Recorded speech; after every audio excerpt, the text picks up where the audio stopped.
नमस्कार दोस्तों, मेरे चैनल में आप लोगों का एक बार फिर से स्वागत है।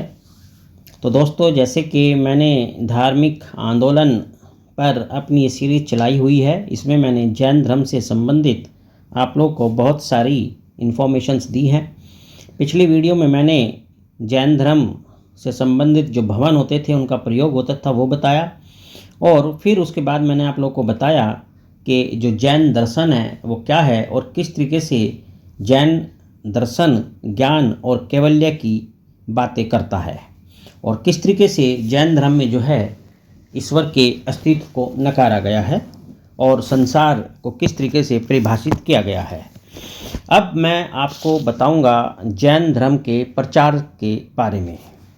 तो आप लोग बड़े ध्यान से इस वीडियो को देखना, इसमें बहुत ही वैल्यूएबल इन्फॉर्मेशंस आपको मिलेगी और बहुत गहन रिसर्च के बाद मैं आप लोगों के लिए ये इन्फॉर्मेशन निकाल कर लाया हूँ। तो चलिए आप बने रहना और ध्यान से इनको सुनना। तो बेसिकली जो जैन धर्म का प्रचार हुआ उसके संबंधित कुछ बहुत आवश्यक बातें हैं, और उसमें सबसे पहली बात ये है कि जो महावीर जी थे, यानी 24वें तीर्थकर जो रहे हैं जैन धर्म के स्वामी महावीर, उन्होंने अपने जीवन काल में 11 अनुयायियों का एक संघ की स्थापना की थी। ध्यान देना मेरे बात पर। महावीर जी ने अपने जीवन काल में 11 अनुयायियों के एक संघ की स्थापना की थी, और ये जो इनके अनुयायी थे ये क्या कहलाए थे? गणधर कहे गए थे। इनको ही गणधर का नाम दिया गया था। तो ये जो 11 गणधर थे, यानी स्वामी जी के जो 11 ये अनुयायी थे, इन सब को अलग अलग समूह का जो है अध्यक्ष बनाया गया था। यानी हर एक को एक अलग अलग समूह का अध्यक्ष बनाया गया। इन गणधरों के जो नाम हैं, इनके नामों का उल्लेख कल्प सूत्र में भी मिलता है, आवश्यक निर्मुक्ति और आवश्यक चूर्णी में भी मिलता है। तो ये पॉइंट आप नोट करते रहना कि इनका जो नाम है वो कहाँ कल्पसूत्र, आवश्यक निर्मुक्ति और आवश्यक चूर्णी में भी मिलता है। और ये जो गणधर थे, इनके जो नाम थे वो इस प्रकार से हैं, आप ध्यान से नोट करते रहना। इंद्रभूति, अग्निभूति, वायुभूति, व्यक्त, सुधर्मन, मंडित, मौर्यपुत्र, अंकपित, अचल भ्राता, मेतार्य और प्रभास।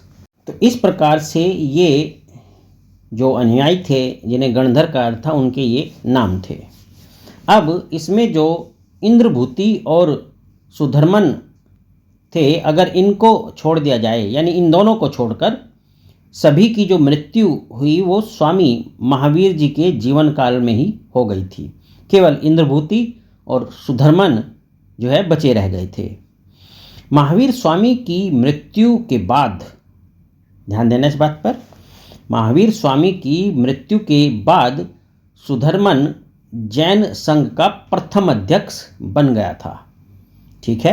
और सुधर्मन की मृत्यु के बाद जम्बू 44 वर्ष तक संघ का अध्यक्ष रहा। और देखो, एक बात यहाँ ध्यान देने की है कि जो अंतिम नंद राजा थे, ठीक है, अंतिम नंद राजा के समय में संभूति विजय और भद्रभायु संघ के अध्यक्ष थे। संभूति विजय की मृत्यु चंद्रगुप्त मौर्य के राज्यारोहण के समय हुई, और उनके शिष्य स्थूलभद्र थे। और इसी समय जो है मगध में 12 सालों का भीषण अकाल पड़ा, जिसके चलते जो भद्रभायु थे चंद्रगुप्त मौर्य के 7वें कर्नाटक चले गए, और चंद्रगुप्त मौर्य ने स्वर्ण बेल गोला में संलेखना पद्धति से अपने प्राण त्याग दिए। तो इस तरीके से जो जैन धर्म का ये प्रचार था प्रारंभिक रूप से, वो ये था जो मैंने आप लोगों को बताया। तो ये केवल एक प्रारंभिक मात्र प्रचार की मैंने व्याख्या की है। मैं अपनी अगली वीडियो में इसको और डिटेल से जो है आप लोग को बताऊंगा। तब तक आप लोग अपना ध्यान रखना और चैनल अगर सब्सक्राइब नहीं किया है तो ज़रूर कर लेना, ताकि हर रोज़ मेरी वीडियोस और इन पर जो गहन रिसर्च के बाद मैंने इन्फॉर्मेशंस कलेक्ट की हैं वो आप तक पहुंचती रहे। चलिए, आपका दिन बहुत बहुत शुभ हो। आपका बहुत बहुत धन्यवाद।